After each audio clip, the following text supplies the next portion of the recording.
الحمد لله رب العالمين والصلاة والسلام على أشرف الأنبياء والمرسلين وعلى آله وصحبه ومن تبعهم بإحسان إلى يوم الدين أما بعد.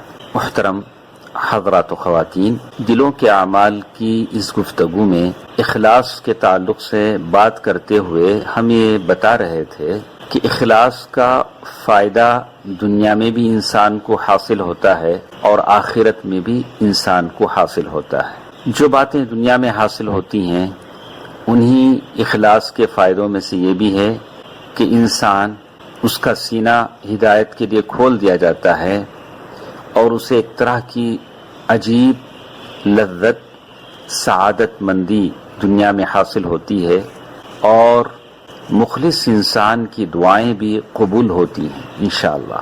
مخلص انسان جو کچھ دعا کرتا ہے اس کی دعائیں بھی قبول ہوتی ہیں.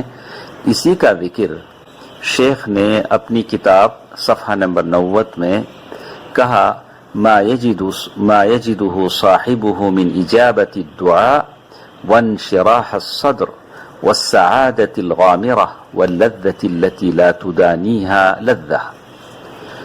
شیخ الاسلام رحمہ اللہ فرماتے ہیں جب وہ ذکر کرتے ہیں کہ لوگ الگ الگ رتبے درجے پر ہوتے ہیں، جیسے کچھ ان کو توحید کے فوائد حاصل ہوتے ہیں، اخلاص کے فوائد حاصل ہوتے ہیں، اللہ پر توکل اور بھروسے کے فوائد حاصل ہوتے ہیں، اس میں سارے لوگ یکساں نہیں ہوتے. ہم میں سے کسی کو توحید کا فائدہ بہت زیادہ دنیا کی زندگی میں ملتا ہے، اخلاص کا فائدہ دنیا میں بہت زیادہ ملتا ہے. اللہ پر توکل کی کیفیت ہر ایک کی الگ الگ ہوتی ہے.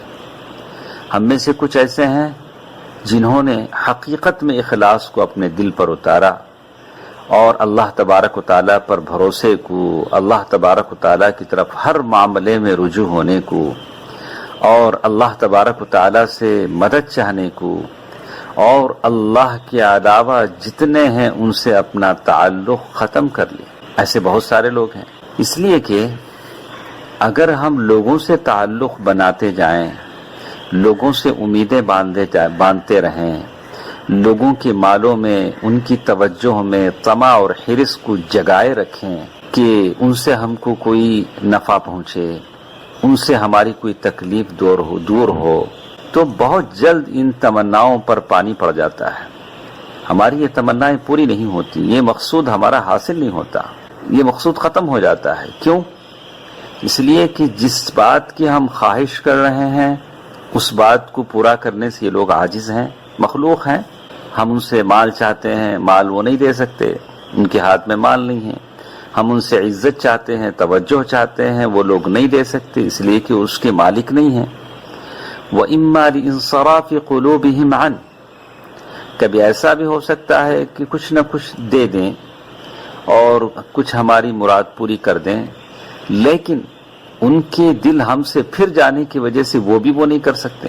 لیکن اللہ کی طرف ہم ہمیشہ اپنی توجہ رکھیں، اللہ کو منانے کی فکر کریں، اللہ سے اب داد رسائی کریں، اللہ تبارک و تعالیٰ کے سامنے ہاتھ پھیلائیں اخلاص کے ساتھ، تو اللہ ہماری دعاؤں کو سن لیتا ہے اور ہمارے تکلیفوں کو دور کر دیتا ہے، ہمارے لیے رحمت کے دروازے کھول دیتا ہے.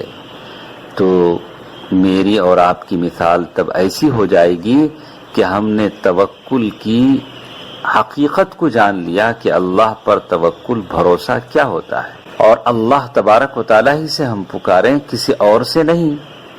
اور یہی بات کا ذکر شیخ الاسلام نے کیا کہ توکل کا معنی کیا ہوتا ہے، اور اللہ کے جو اولیاء ہوتے ہیں جو حقیقی توکل کو، بھروسے کو اللہ پر جان لیتے ہیں، نہ تو وہ کسی کا خوف ان کے لیے ہے نہ تو کسی کا غم ہے. جب انسان دنیا سے جا رہا ہوتا ہے تو اس کے لیے کہا جاتا ہے کہ لا خوف علیہم ولا هم یحزنون، نہ تو ان کو خوف کرنے کی ضرورت ہے نہ غم کرنے کی ضرورت ہے. خوف کس بات کا، غم کس بات کا؟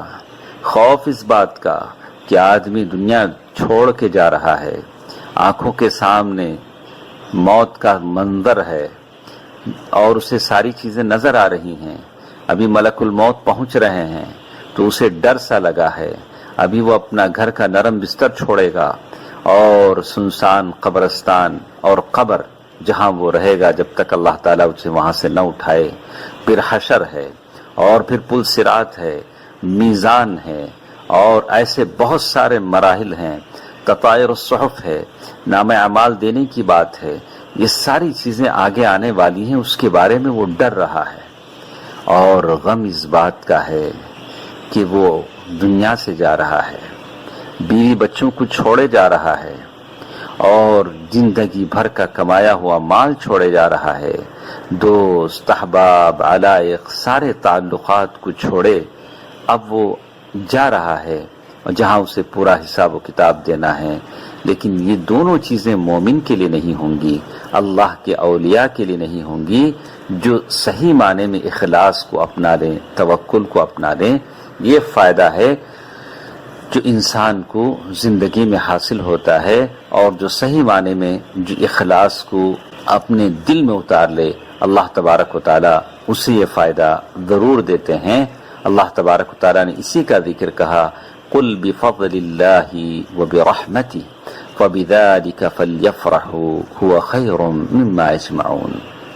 آپ فرما دیجئے اللہ تبارک و تعالیٰ کے فضل سے اور اس کی رحمت سے فبذلک فلیفرحوا، اسی بات کو لے کر مومن بہت خوش ہوں گے۔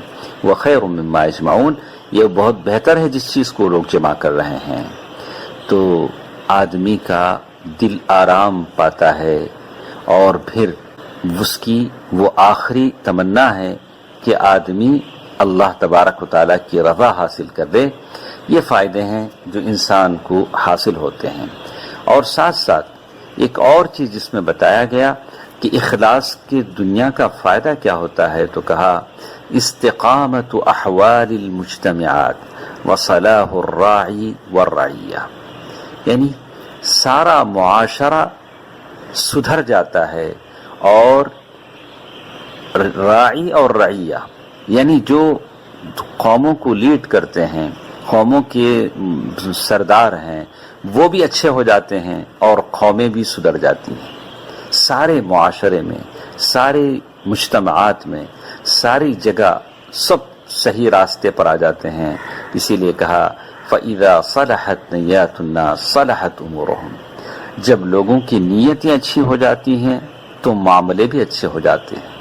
آج ہمارے معاملے سر سے پیر تک جو پریشان کن ہیں، ہمارے سارے معاملے عجیب انداز میں ہیں اور صحیح ڈھنگ پر نہیں ہیں، تو اس کا سبب یہی ہے کہ ہماری نیتیں گڑبڑ ہیں۔